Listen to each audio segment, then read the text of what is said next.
Hi, my name is John Street. I'm the managing editor at Campus Reform. We have Representative Matt Fridy with us today. He is the sponsor of the Campus Free Speech Bill in Alabama. Matt, thanks for joining us today. We really appreciate it. Thank you so much. I appreciate the invitation to be with you.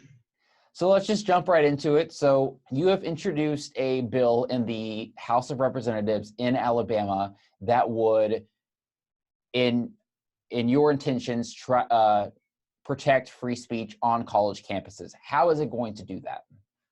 Well, what we've seen really over the last 5 or 6 years, really longer than that, but particularly over the last 5 or 6 years, as you well know, we've seen attacks on the First Amendment, on the ability of students and administrators to be able to speak freely.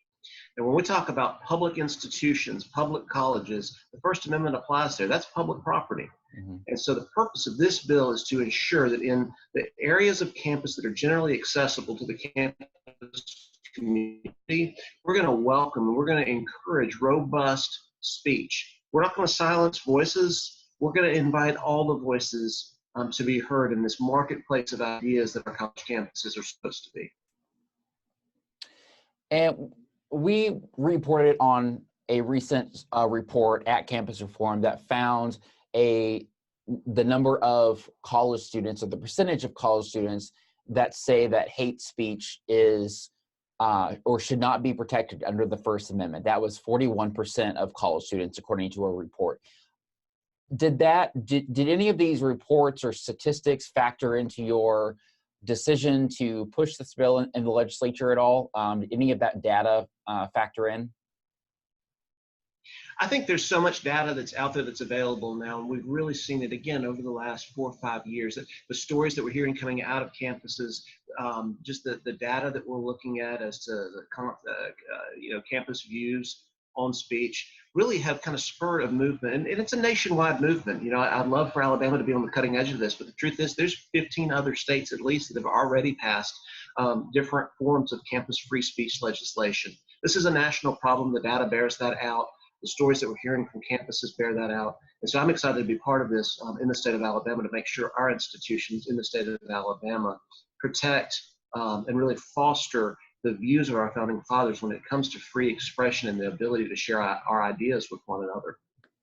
Would this bill essentially ban the existence of what are called free speech zones on college campuses? What specifically would your bill do to enhance or encourage free speech? Well, one of the things the bill does is specifically that. It says that the First Amendment applies in all outdoor areas of campus that are generally accessible by the campus community. So what we've seen across the country, in college after college, the creation and proliferation of these free speech zones where, yes, you can speak freely, but only on this one quad or only on this one quarter of the quad. What this bill does is it bans that, and it says an outdoor area of campus that's generally accessible to the campus community will be a haven for the First Amendment. It'll be a place where students, faculty, administration can come and speak freely. And for going back to the president's executive order on free speech, he threatened to withhold federal research dollars from colleges and universities that do not comply with the executive order. Are there any ramifications that colleges could face if they don't live up to the standards set forth in this bill, if it is in fact ever signed into law? Yes, there is an enforcement provision, and what it provides is that any individual who's had their rights under the policies, the free speech policies that the bill requires to be created, if their rights under those policies, their rights under the First Amendment are violated, they have a cause of action. They can go to court and seek an injunction against the university or against the two-year school, and the injunction would require that the school abide by its policy and abide by the First Amendment. In addition to that, it provides a cause of action to the Attorney General. If the Attorney General learns of or problems are brought to the Attorney General's attention, the Attorney General can go into court as well and seek an injunction against those the enactment of policies that would violate the First Amendment or would violate the free speech policies that are required by this by this act.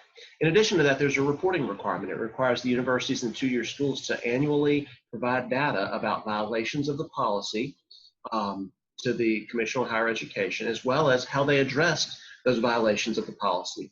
Those reports will be made available online, both on the college's website and on the Commission's website as well, so it'll be open to public inspection.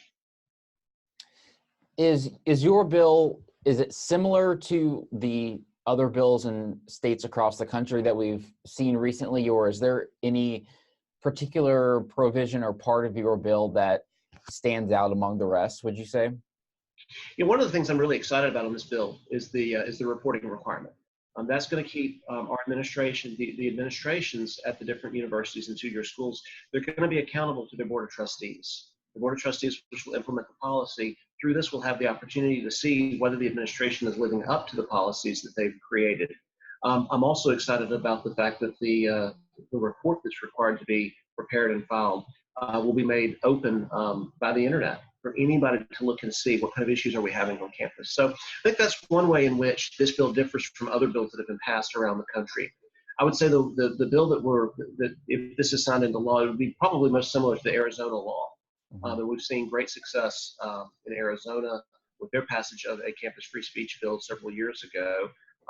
We've really seen an opening of the college campuses there to protected speech. So I'm excited and hopeful that we'll, when we pass the bill here, that we're going to experience a similar thing. What's been the support that you've seen, or lack thereof, within the House of Representatives and the state Senate? Have you seen a large amount of support or opposition? What's been the atmosphere for whether this bill is going to get through or not? And does the governor support it? Well, we passed it out of the House last week and passed it overwhelmingly. We've been talking to senators. The senators that we've talked to are largely very supportive. We're going to have it in a Senate committee soon. Get out of Senate committee. That'll pass in the Senate. I hope so. I think that it will get out of committee. I think there'll be a robust debate on the floor of the Senate. And I anticipate that we're going to pass it out of the Senate in the same version that we passed through the House. And I'm hopeful that the governor will support it. But I've been very excited to watch the process in creating this bill. We took input from a number of different groups like FIRE, Heritage, Goldwater Institute, Eagle Forum, a number of conservative and libertarian-minded groups that have had input in the creation of this bill. We took ideas from all these different groups. These groups have been thinking about this and working on this for years. You really take the best policies that each group has kind of formulated and come up with a bill that reflects all of those ideas and all of those ideals. It's been a really neat process. And so that's what you've tried to do with your bill, is kind of take what you see as the best parts of various forms of legislation across the country and various policy ideas from think tanks and organizations, and you just kind of combined those all together into this legislation that's now passed the House of Representatives in Alabama. Is that correct? That's correct. One of the great things about our federal system is we have 50 laboratories. So we have 15 states now that have passed these bills, and we can see what's working and what's not working. And we can craft our policies based on the experiences that other states are having. You mentioned Arizona was one of the states that you kind of looked to for guidance while crafting this bill. What were some of the other states that you looked to try to model this bill after? Florida recently passed one. And what's very interesting about Florida's bill is not only did they pass it, all of the college presidents, university presidents got together earlier this year and together signed a declaration with the support of the governor about free speech. So that was really an inspiration to see our four-year schools and two-year schools in Florida come together to support the legislation that had been passed by the Florida legislature last year. Georgia has passed something. A number of other states, like I said, at least 15 states now that have passed bills. The Wisconsin Board of Regents actually enacted a policy. They didn't do it through legislation. They did it through their regents, but passed a very strong statement in support of the First Amendment and protections for our students on campus, our campus communities. All right. Well, Matt, I appreciate your time today. It's very exciting to have you with us. Again, thank you for hopping on here today and just discussing the legislation that you're sponsoring. Absolutely. Thank you so much for having me. I appreciate it. Thank you.